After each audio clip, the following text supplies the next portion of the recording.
हिंसा शब्द, ये शब्द सुनते ही दिमाग में खून खराबा, चोट और जख्म की तस्वीर उभरती है। लेकिन घरेलू हिंसा यानी डोमेस्टिक वायलेंस सिर्फ शारीरिक चोट तक सीमित नहीं होती। यह मन को तोड़ देती है, आत्मा को घायल कर देती है और इंसान के आत्मविश्वास को धीरे धीरे खत्म कर देती है। आज हम बात करेंगे डोमेस्टिक वायलेंस और मेंटल हेल्थ के बारे में। यह समझना जरूरी है कि घर की चार दीवारी के भीतर होने वाला अत्याचार न सिर्फ शरीर को बल्कि दिमाग और भावनाओं को भी गहरे जख्म देता है। घरेलू हिंसा सिर्फ मारपीट नहीं होती, यह कई रूपों में सामने आती है।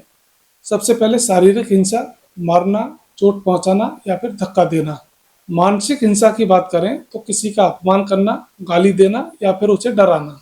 और आर्थिक हिंसा की बात करें तो पैसों पर रोक लगाना, आर्थिक स्वतंत्रता छीनना। अगर हम सामाजिक हिंसा की बात करें तो परिवार, दोस्तों और समाज से अलग थलग कर देना।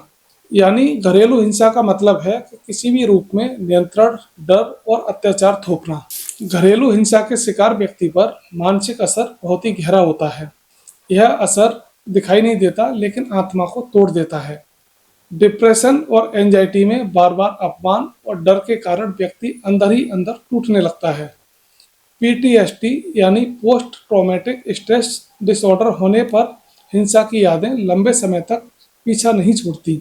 आत्मसम्मान की कमी हो जाती है, व्यक्ति को लगता है कि वह बेकार है, कुछ बदल नहीं सकता। एक रिसर्च बताती है कि घरेलू हिंसा झेलने वाली महिलाओं में आत्महत्या का खतरा कई गुना तक बढ़ जाता है।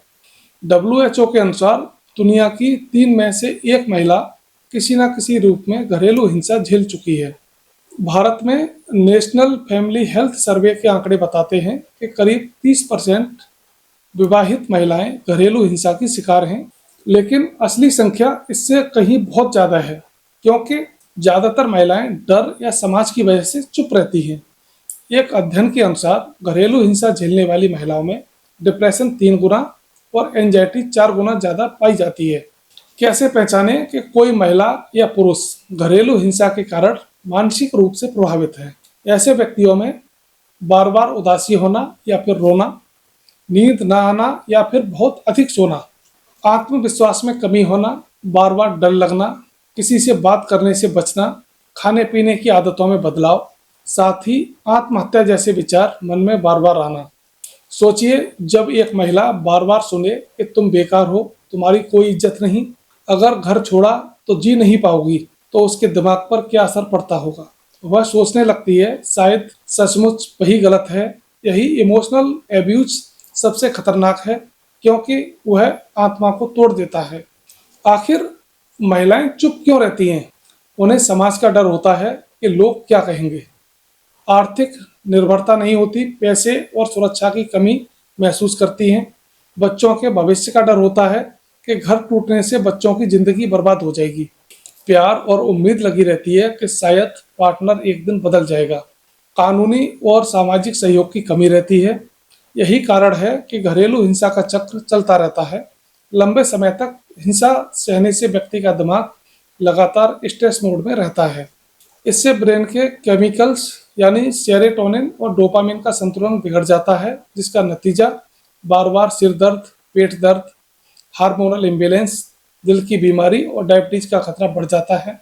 साथ ही बच्चे पर असर होता है अगर कोई गर्भवती है तो। अगर हम इसके समाधान और रास्ते की बात करें, सबसे जरूरी है महिलाएं अपने अधिकार और कानून को जानें। डोमेस्टिक वायलेंस एक्ट 2005 महिलाओं को कानूनी सुरक्षा देता है। पीड़ित महिला को अकेले न छोड़ें, ये तुम्हारा निजी मामला है कहकर नज़रअंदाज न करें। काउंसलिंग, थेरेपी, सपोर्ट्स ग्रुप बहुत मददगार होते हैं।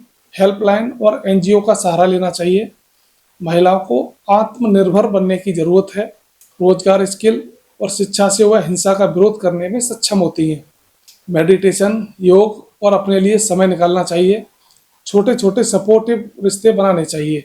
डोमेस्टिक वायलेंस सिर्फ शरीर पर पड़े जख्म नहीं, यह मन और आत्मा पर पड़े अनदेखे घाव हैं। अगर आप या आपका कोई परिचित इस स्थिति से गुजर रहा है तो चुप मत रहिए, मदद लीजिए, क्योंकि मानसिक स्वास्थ्य उतना ही जरूरी है जितना शारीरिक स्वास्थ्य। याद रखिए, हिंसा सहना आपकी गलती नहीं है, आपकी चुप्पी हिंसा करने वाले की ताकत है और आपकी आवाज़ आपकी सबसे बड़ी ढाल है।